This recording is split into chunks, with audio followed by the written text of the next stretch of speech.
અને તમે કીધું ઘટના એવી, તો એનાથી ખરાબ ઘટના શું હોઈ શકે કે એક 58 વર્ષની મહિલાને રોડ ઉપર પોલીસ ઢોરની જેમ મારે છે. અને એ ઝાંસીની રાણીને હું તો વંદન કરું, એને જે વળતો જવાબ આપ્યો છે, વળતર નથી મળતું, એમની સાથે યોગ્ય ન્યાય નથી થતો, વળતર અને વર્તન બંને ખરાબ છે.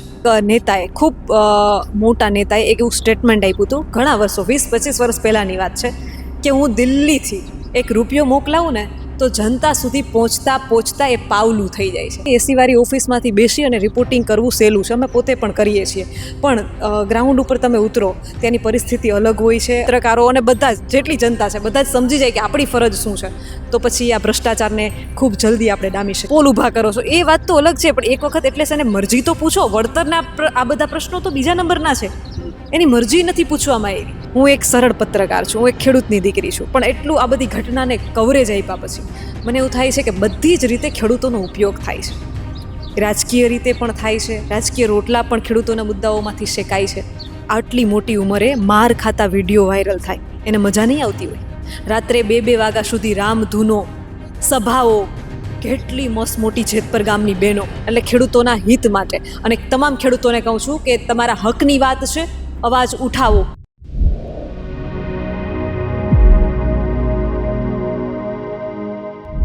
નમસ્કાર દર્શક મિત્રો, હું છું યશ. ગુજરાત પ્લસમાં આપનું હાર્દિક સ્વાગત કરું છું. જે રીતે મોરબીની અંદર અત્યારે જેતપુર ગામની અંદર આપણે ઊભા છીએ, ત્યારે સમગ્ર આ જે મુદ્દો ખેડૂતોનો સામે આવ્યો છે, ત્યારે સૌથી પહેલાં જે પત્રકાર હતા, મહિલા પત્રકાર હતા, તેમની સાથે વાત કરવાની કોશિશ કરીશું, કારણ કે ગ્રાઉન્ડ રિપોર્ટ તેમણે કર્યો છે અને સમગ્ર એક વસ્તુ આ મુદ્દાની જાણે છે.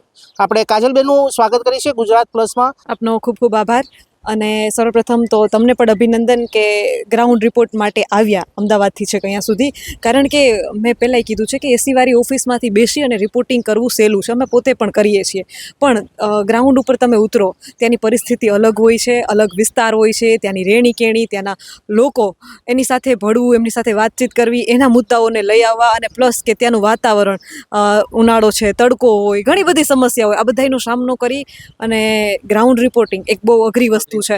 અને તમે અહીંયા સુધી આવ્યા એ બદલ તમારો પણ ખૂબ ખૂબ આભાર. ખેડૂતો વતી, ખેડૂતની દીકરી, આપણું કર્તવ્ય છે, બસ આપણી ફરજ છે. આ બધા જ પત્રકારો અને બધા જ જેટલી જનતા છે બધા જ સમજી જાય કે આપણી ફરજ શું છે, તો પછી આ ભ્રષ્ટાચારને ખૂબ જલ્દી આપણે ડામી શકીએ.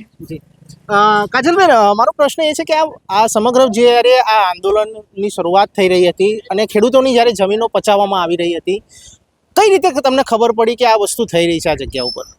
જાણકારી કઈ રીતે મળી? જેમ કે પહેલાંથી જ મારો વિષય છે ખેડૂતોને લઈને. કાંઈ પણ ઘટના બને એટલે મને ખેડૂતો જાણ કરે છે. ખેડૂતોના રાત્રે 2 વાગે મને ફોન આવે કે બેન આજે આમ કે આમ થયું છે, તો કાલે સવારે અમે ભેગા થવાના છીએ, અથવા આ ઘટના છે તો તમે આવશો? મારો જવાબ બધા જ ખેડૂતો જેટલા જોઈ છે એ કમેન્ટ કરીને જણાવજો કે ક્યારેય મારો ફોન ન ઉપાડ્યો હોય અને હું ન આવી હોય એવું ક્યારેય બન્યું નથી. એટલે આગલા દિવસે મને જાણ થઈ કે બેન આ રીતનો વીજલાઈન નીકળે છે, અમે બધા જ ખેડૂતો રસ્તા રોકો આંદોલન ઉપર બેસવાના છીએ, અમને યોગ્ય વળતર મળતું નથી, તો તમે કાલે હાજરી આપશો, 9 વાગ્યાનો સમય છે. એટલે જે રીતે હું વારે વખતે જાઉં છું એ રીતે હું ગઈ. આ જ્યારે મુદ્દો ઉપાડ્યો ત્યારે ધમકી બમકી કોઈનાથી મળી? કારણ કે આપણા પત્રકારને તો એવું છે કે ભાઈ આ જ્યારે સમગ્ર એને સોશિયલ મીડિયા હવે પ્લેટફોર્મ એવું બની ગયું છે કે વિડીયો વાયરલ થતાં વાર નથી લાગતી. કોઈ ધમકી બમકી આપી?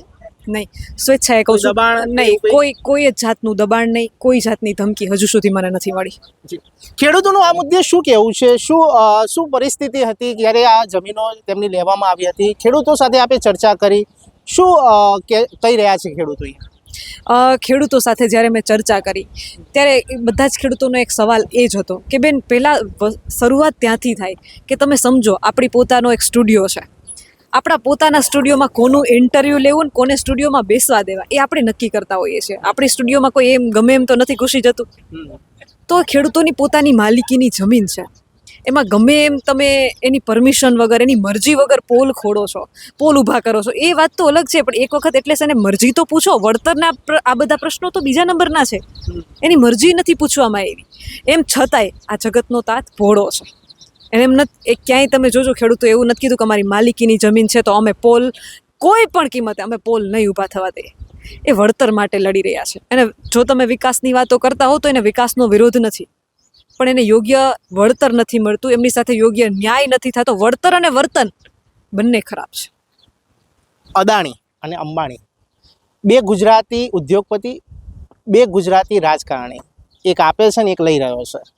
પણ સવાલ એ છે જે આપી રહ્યો છે તે એને ખબર છે કે હું ખેડૂતોને એના માટે કરોડો રૂપિયા કંઈક 100 કરોડ 200 કરોડ બહુ મામૂલી રકમ હશે, પણ આપને એવું લાગે છે કે જે 200 કરોડ 300 કરોડ ચલો ખેડૂતોને આપી દેશે, પણ ક્યાંક ને આ રાજકારણીઓ છે કે પછી અન્ય અધિકારીઓ છે, આઈએસ આઈપીએસ અધિકારીઓ છે, એ વહીવટો કરતા હોય, એ વળતર તો અદાણી તો કદાચ પૂરું આપી દેતો હશે. હું કોઈનું પક્ષ નથી લઈ રહ્યો, પણ આ એક સવાલ ઉદ્ભવ્યો છે એટલે હું આપને પૂછું છું.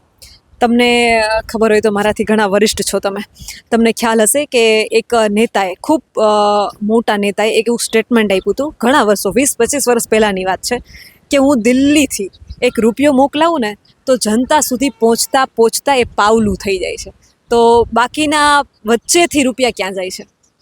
એક્ઝેક્ટલી હું એ જ કહી રહ્યો છું કે અદાણીએ કદાચ મોકલાયા હોય, કારણ કે એટલો મોટો માણસ છે કે અહીંયા આવી નહીં શકતો, પણ એને પૈસા મોકલાયા હશે, પણ ક્યાંક વચ્ચેથી વહીવટો થતા હોય એવું બી બની શકે. આ મારી વાતમાં બધું જ આવી ગયું છે કે ઉપરથી એક રૂપિયો આવે ને તો અહીંયા પાવલું પહોંચે છે, અને કદાચ એવું બની શકે કે ત્યાં સુધી વાતે ન પહોંચી હોય કે અહીંયા ગુજરાતમાં આ ચાલે છે, ત્યાં સુધી વાતે ન પહોંચી હોય, અહીંયાથી વચ્ચે જ એના મળતિયાઓ એની રીતે જ રાજરમત રમાઈ જતી હોય, એવું બની શકે.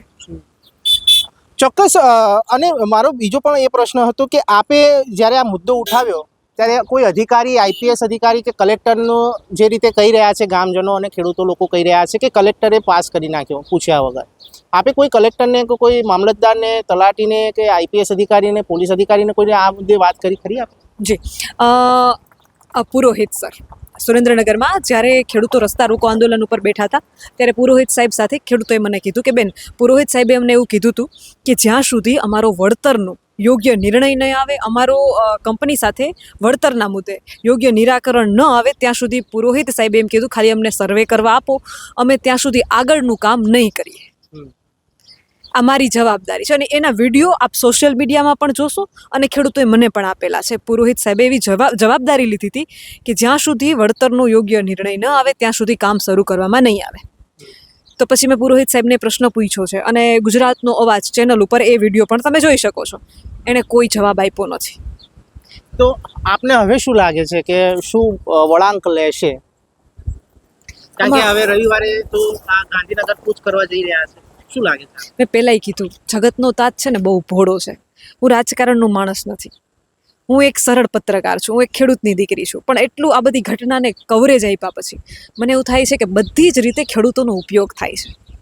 રાજકીય રીતે પણ થાય છે, રાજકીય રોટલા પણ ખેડૂતોના મુદ્દાઓમાંથી શેકાય છે, સત્તાકીય પાર્ટી પણ એનો ઉપયોગ કરે છે, સ્થાનિક આગેવાનો પણ એમનો ઉપયોગ કરે છે, અને ક્યાંક ને ક્યાંક આપણે બધા પણ ટીઆરપી આ તે ઉપયોગ તો થાય જ છે એનો. પણ પત્રકાર બી એક ટીઆરપી માટે તો વાત નથી કરતો, કારણ કે બધા પત્રકારો સરખા નથી હતા. હમણાં જે અમુક નેતાઓ આવીને ગયા તો કે તમે ગોદી મીડિયા છો. ગોદી મીડિયા કે કોઈ રાજકીય પાર્ટીનો પત્રકાર નથી હોતો, પત્રકાર જનતાનો હોય છે. જેમ તમે બી જનતાનો અવાજ બનીને આવો છો એમ અમે બી જનતાનો અવાજ. તો લોકોની વિચારધારા હવે એક સરખી બની ગઈ છે, ચાહે પબ્લિકો હોય કે રાજનેતા હોય કે ભાઈ આ તો ગોદી મીડિયા છે. શા માટે આવું બન્યું તમે એમ કહો? આ શબ્દ ઉદ્ભવ્યો કેમ? કંઈક તો એવું થયું હશે ને. કોઈ જનતા પાગલ તો નથી કે એવો શબ્દ ઉદ્ભવી દે. આ શબ્દ ઉદ્ભવવા પાછળનું કારણ શું છે? જનતા થોડી ગાંડી છે કે સીધું એમ કહી દે ગોદી મીડિયા શબ્દ ટેગ આપ્યો. કંઈક તો એવું થઈ રહ્યું છે ને દેશમાં. અને આપની સાથે આ જ્યારે કવરેજ કરી રહ્યા હતા કોઈ એવી ઘટના ઘટી આપની સાથે કે કોઈ કેટલા સમયથી, કેમ કે 10-15 દિવસથી ચાલી રહ્યું છે, આપની સાથે એવો કોઈ કિસ્સો યાદ છે ખેડૂતો સાથે એવું કોઈ બન્યો હોય? કારણ કે મહિલાઓને તો ઘસીડીને મારવામાં આવ્યા છે, ખેડૂતોને જે પુરુષો છે તે લોકો બિચારાને કઈ રીતે મારવામાં આવ્યા છે, આપે કઈ રીતે જુઓ છો એ સંદર્ભ? આ ગ્રામીણ વિસ્તાર છે, અહીંયા છે ને મર્યાદાનું ખૂબ મહત્વ હોય. મર્યાદાથી જીવતી આ પ્રજા છે. અહીંની બહેનો એના કામ સિવાય બહાર નથી નીકળતી. એને કશો બહારની દુનિયા શું છે એ એના જીવનમાં, બાળકોમાં શાંતિથી જીવવાવાળી સ્ત્રીઓ છે. મર્યાદાથી, સુખથી, શાંતિથી. એવી સ્ત્રીઓને રસ્તા ઉપર ઉતરવું પડે. એના માટે સહેલું નથી આ કાંઈ. એના આટલી મોટી ઉંમરે માર ખાતા વિડીયો વાયરલ થાય, એને મજા નહીં આવતી હોય? રાત્રે 2-2 વાગ્યા સુધી રામધૂનો, સભાઓ, કેટલી મસ્ત મોટી જેતપર ગામની બહેનો મોટી સંખ્યામાં ત્યાં હાજર હતી. શું એ બધાને આનંદ આવે છે? 48 ડિગ્રી તાપમાનમાં એ બધા બહેનો 5-5, 6-6 દિવસ આપણે જે જગ્યા ઉપર ઊભા છીએ ને આ જ જગ્યા ઉપર 5 દિવસ સુધી નાના બાળકોને લઈને એ બહેનો અહીંયા બેઠી હતી. આ બધાને મજા આવતી હશે? ઇવન અમને પોતાને પણ રાજકોટ, મોરબી, સુરેન્દ્રનગર અમે 4 કલાક જ સૂઈએ છીએ. કોઈને મજા નથી આવતી અને કોઈને આ કરવું નથી. આ બધું કંઈ એવું નથી કે ભાઈ અમે બધાને મજા આવે છે તો અમે બધા બેસી ગયા. ખરેખર ખેડૂત પીડિત છે, આટલા માટે આ બધું થાય છે. અને તમે કીધું ઘટના એવી, તો એનાથી ખરાબ ઘટના શું હોઈ શકે કે એક 58 વર્ષની મહિલાને રોડ ઉપર પોલીસ ઢોરની જેમ મારે છે. અને એ ઝાંસીની રાણીને હું તો વંદન કરું કે એને જે વળતો જવાબ આપ્યો છે. ગુજરાતની દરેક મહિલાઓ જ્યારે આવી બાહોશ થઈ જશે ને ત્યારે આ ભ્રષ્ટાચારને, આ તાનાશાહીને નાબૂદ કરી શકાશે. અને એ વિડીયો જોયો છે, સમગ્ર ગુજરાતે જોયો છે, અને ત્યારે આ તંત્ર થોડું હરકતમાં આવ્યું છે. ત્યારે ચોક્કસપણે હું બીજો એ પ્રશ્ન છે કે હવે શું થશે? કારણ કે ખેડૂતો જે કહી રહ્યા છે, ખેડૂતો ક્યાંક બીવે છે ખરી આ મુદ્દાને લઈને? કારણ કે કલેક્ટર સુધી બધી જગ્યાએ એ લોકો વાત પહોંચાડી છે. ખેડૂતો બીવે છે ખરી? આપને શું લાગે છે? ખેડૂતો, તમે જેને બીવાની વાત કરો છો ને, હું એક ખેડૂતની દીકરી છું એટલે મને ખબર છે. રાત્રે 2 વાગ્યે, 3 વાગ્યે, 4 વાગ્યે મગફળી હોય ને, મગફળી એમાં જ્યારે દિવાળી આસપાસનો સમય હોય, ભાદરવો મહિનો, ત્યારે ખૂબ તડકો પડતો હોય, અતિશય તડકો, અને એમાં છેલ્લું પિયત આપવાનું હોય. વરસાદ થઈ જાય તો ન આપવું પડે, અને વરસાદ ન થયો હોય તો પિયત આપવું પડે. આપણા ગોઠણસમાં મગફળી આવી હોય અને એના જે 2 હાર હોય ને ભેગી થઈ ગઈ હોય અને એમાં પિયત આપતા હોય. હવે આટલી બૂટ આવે, પહેલાં તો એટલી બૂટે નથી. અને એમાં તમે જ્યારે પાણીનો કટકો ફેરવવા માટે જાઓ ને, પાઇપલાઇન જે હોય, આટલું પાણી ભરાઈ ગયું તો પછી પાઇપલાઇન આગળ મૂકવી પડે એટલે બીજા ક્યારા ભરાય. તો રાત્રે 2 વાગે એ ડૂરમાં, આ સૌરાષ્ટ્રની ભાષા છે, ડૂર એટલે કે એ બધું આમ કેમ ઘાટું જંગલ હોય એ રીતે મગફળીનું આખું ડૂર હોય. એમાં એટલા સાપ, વીછી, આવા જીવજંતુઓ હોય. અને પાણીનો કટકો વારતા હોય ને, પાણીનું જ્યારે પાઇપલાઇન ફેરવીએ ને ત્યારે બાજુમાંથી એ જે મગફળીના છોડવા આમ હલે ને ત્યારે ખબર પડે કે અહીં તો સાપ નીકળી ગયો. રાત્રે 2 વાગે. અને અહીંયા માથા ઉપર બત્તી બાંધી હોય અહીંયા, એટલે કે ક્યારો જ્યારે કટકો ફેરવ્યો તો નીચે બધું દેખાય. અને ક્યારેક તો એવું બને કે એટલો શિયાળો અને ઠંડી હોય ને તો બત્તી બાંધવાનો ટાઈમ ના મળે. ચંદ્રના અંજવાળે પાણીના ક્યારા વારતા હોય એવા જીવજંતુઓ છે. તમે એને ડરવાની વાત કરો છો? એ ક્યારેય ના ડરે. અને અત્યારે હજુ એ ખેડૂત શાંત છે. આ તો કશું છે જ નહીં. એ માને છે કે અમને યોગ્ય વળતર મળી જાય તો. હા, એટલા માટે પ્રશ્ન પૂછું છું કારણ કે જે રીતે હળવદની અંદર જે કડદાકામ થયો તેની અંદર પણ આપ કવરેજ કરી રહ્યા હતા અને આપની સાથે પણ એવી ઘટનાઓ ઘટી છે. એટલે ક્યાંક ડર હોઈ શકે ખેડૂતો, કારણ કે આ લોકોની સામે કોણ પૂડે? પત્રકારોને પણ દબાવતા હોય છે, પોલીસ અધિકારીઓને, કોઈ બી હોય. એટલે આમ જનતાનું તો શું? આમ પોલીસ નથી સાંભળતી તો આ મુદ્દાને આ લોકો સાંભળતા હશે ખરી? આપને શું લાગે છે હવે શું થશે? છેલ્લો પ્રશ્ન છે, શોર્ટમાં આપજો કારણ કે આપને પણ ખૂબ સમય થઈ ગયો છે અને ખાસા સમયથી કવરેજ કરી રહ્યા છો. શું લાગે છે, શું થઈ શકશે? કારણ કે ખેડૂતોને વળતર મળશે કે નહીં મળે? કારણ કે જે રીતે 15 તારીખે આંદોલનમાં કરવામાં આવશે તો અહીંયાથી જવા દેશે ખરી આ લોકો? સ્પષ્ટ જવાબ આપી દો. ખેડૂતો ગાંધીનગર જશે તો અડચણો ઘણી ઊભી થશે. અને બીજી વસ્તુ કે માનો કે ગાંધીનગર પહોંચી ગયા તો અંદર ખાને રાજ રમત ન રમાઈ જાય એની ગેરંટી શું?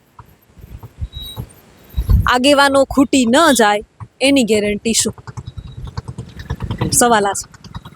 છેલ્લો પ્રશ્ન, ખેડૂતોને શું મેસેજ આપશો? ખેડૂતોને એટલો જ મેસેજ આપીશ કે જ્યારે જ્યાં ક્યાંય પણ જાઉં છું ને, એટલે બધાએ, તમે કીધું ને કે ખેડૂતો ડરે છે, તો કેટલાક ખેડૂતો એવો હોય કે કહેતા હોય કે બેન ખૂબ હિંમતવાળા છો, તમે ડરતા નથી, અવાજ ઉઠાવો. પણ હું એક શું કામ, તમે બધા જ અવાજ ઉઠાવો.